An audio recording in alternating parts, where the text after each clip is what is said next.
이 비만 세포는요, 염증 유발 물질을 일부러 또 굉장히 많이 만들어냅니다. 염증이 많기 때문에 지방이 축적되는 몸이 되기도 합니다. 그래서 염증을 줄이는 하나의 방법으로는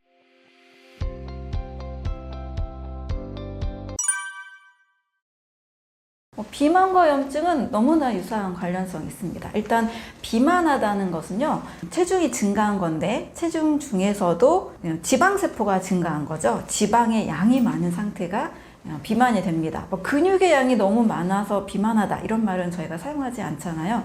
근데 이 비만 세포는요, 또 그 세포 자체가 염증 유발 물질을 일부러 또 굉장히 많이 만들어냅니다. 또 반대에도 있는데요, 독소가 많은 몸은 또 염증을 유발해서 염증이 많기 때문에 지방이 축적되는 몸이 되기도 합니다. 계속 악순환이죠. 염증 때문에 비만이 되기도 하고 지방세포 때문에 또 염증 물질이 많이 나와서 염증과 비만은 굉장히 서로 연결성이 굉장히 높습니다. 비만을 치료한다 할 때는요, 대부분 염증 치료를 같이 병행해야 됩니다. 아무리 적게 먹고 운동을 해도 살이 잘 안 빠지는 경우에는 일단 염증이 많은 몸으로 의심을 꼭 해야 됩니다. 장기적으로 비만을 치료한다는 개념은요, 우리 온몸에 염증 없이 깨끗한 몸, 건강한 몸의 상태를 만드는 것을 목표로 하게 되면 근본적으로 비만을 해결할 수가 있게 되는 거죠.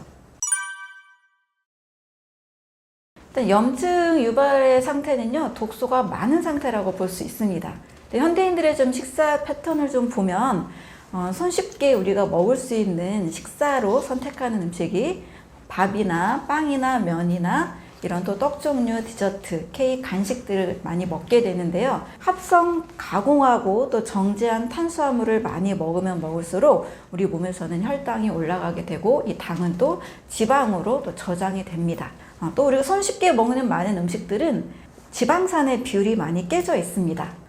달걀이나 고기나 생선이나 합성 정제 당으로 만든 옥수수 액상 과당으로 합성한 그런 당분들을 많이 섭취하게 되면 지방산의 비율이 오메가6와 3의 비율이 1대1에서 4가 이상적인데요. 1대20 정도로 깨져 있습니다. 왜냐하면 우리 소만 봐도요, 원래 소는 풀을 먹어야 건강한 신진대사를 하고 또 근육도 많이 만들어내는데, 이 소가 풀을 먹는 방목하는 소보다는 우리가 쉽게 접하는 그런 고기들은 옥수수 사료를 먹여서 키우는 경우가 상당히 많습니다. 그래야 이제 소들이 빨리 자라거든요.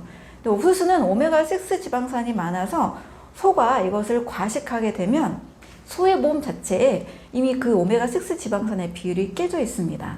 그래서 소고기를 먹거나 또 동물성 단백질을 많이 먹거나 또 이제 닭들도 사료를 보면 옥수수 사료를 또 많이 먹이거든요. 이렇게 해서 계란도 그냥 일반 계란을 많이 먹게 되면 일단은 우리 몸에 오메가6 지방산이 많이 늘어나게 됩니다.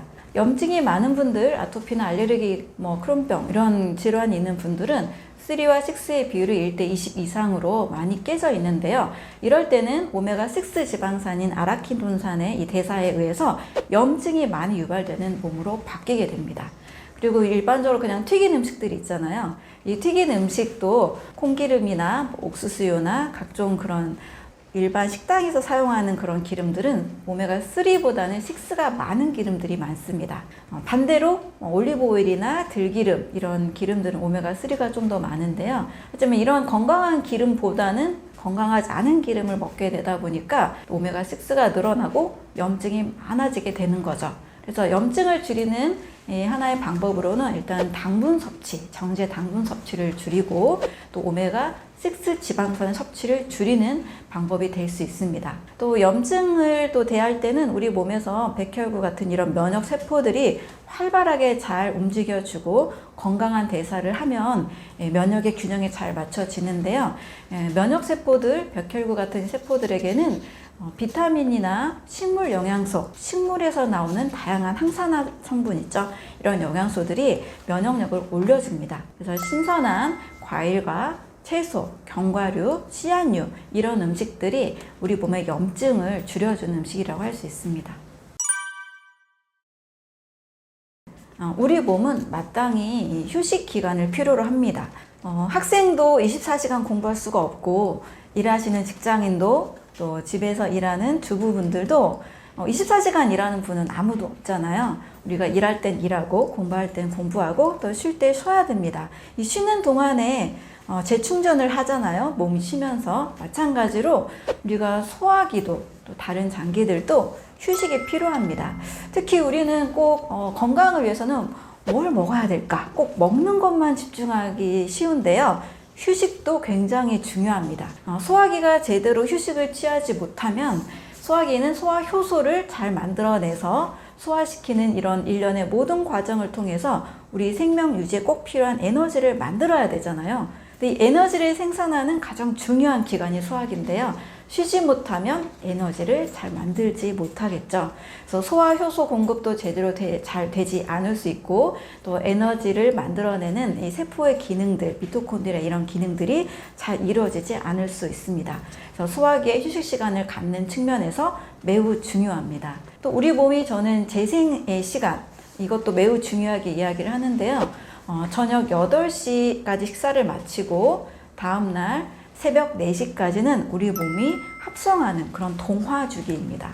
이 동화주기에 일어나는 일은 세포가 계속 재생이 일어나고 또 멜라토닌 호르몬의 아래에서 세포의 성장이나 주기, 분열이 안정적으로 정상적으로 다시 회복이 되는 시간입니다. 그런데 만약에 쉬지 않고 야식을 또 먹거나 늦은 밤까지 계속 일하게 되면 세포의 성장, 주기, 분열, 재생이 제대로 잘 이루어지지 않죠. 그리고 암세포 같은 돌연변이 세포들, 또 노화세포들, 우리 몸에 불필요한 세포들을 제거해야 되는데요. 이 제거하는 것도 잘 이루어지지 않게 되죠. 그래서 공복 시간을 우리가 잘 지켜주는 것이 우리 신진대사를 원활하게 만들고 에너지를 다시 만들고 세포를 재생하는 데 있어서 매우 중요한 거라고 볼 수가 있습니다. 우리가 먹지 않는 시간을 두려워하는 분들이 많으신데요. 공복을 두려워할 필요가 없습니다. 사람이 안 먹어서 죽기까지는 사실 몇 주 이상 아주 오랜 시간이 걸려야 되는 일이거든요. 그래서 한두 끼 안 먹었다고 큰일 났지 않으니까요. 그리고 공복도 좀 즐기고 이 시간은 몸이 재생되는 시간이고 회복되는 시간이구나. 더 좋은 에너지를 만들어내는 시간이구나. 이렇게 이해하시면 좋을 것 같습니다. 두 가지로 좀 설명을 드릴게요. 첫 번째는 공복을 가지는 것이 힘들지 않은 분들이 계십니다. 그럴 때는 저는 이전에 몸이 좀 독소도 많았고 나는 좀 몸을 신진대사를 좀 빠르게 회복시켜야 되고 공복을 지키는 것이 어렵지 않다. 이런 분들은 저는 16시간 단식을 해도 괜찮다고 말씀을 드립니다. 그런데 때로는 몸에 너무 영향이 없는 상태에서 무리한 단식을 하게 되면 지치게 되고 또 단식의 효과가 떨어지게 되고 지속적으로 하기가 어렵게 됩니다. 저는 그럴 때는 무리하게는 하지 마세요 라고 말씀을 드립니다. 많은 분들을 이제 상담을 하다 보면 의지력의 상태가 다 다르고 또 이걸 잘 활용하는 응용력의 상태가 많이 다른 걸 볼 수 있는데요. 그래서 보통으로는 제가 무리하게는 하지 마시고 아침 식사는 과일로 드시면서 이것은 간세포에 영양도 공급해주고 아침 활동을 할 수 있는 에너지도 주고 단 공복을 유지하는 것처럼 소화기를 무리하게 움직이지 않기 때문에 저는 간헐적 단식과 같은 효과가 있습니다 라고 말씀을 드립니다. 그래서 할 수 있는 분들은 해도 큰 무리가 없겠지만 그래도 저는 아침 식사를 과일로 드시면서 지속적으로 꾸준한 아침 습관을 만드는 것이 의지가 있을 때는 공복 유지했다가 또 의지가 또 약해지면 또 음식 먹었다가 이걸 반복하는 것보다는 이게 더 좋다라고 말씀을 드립니다.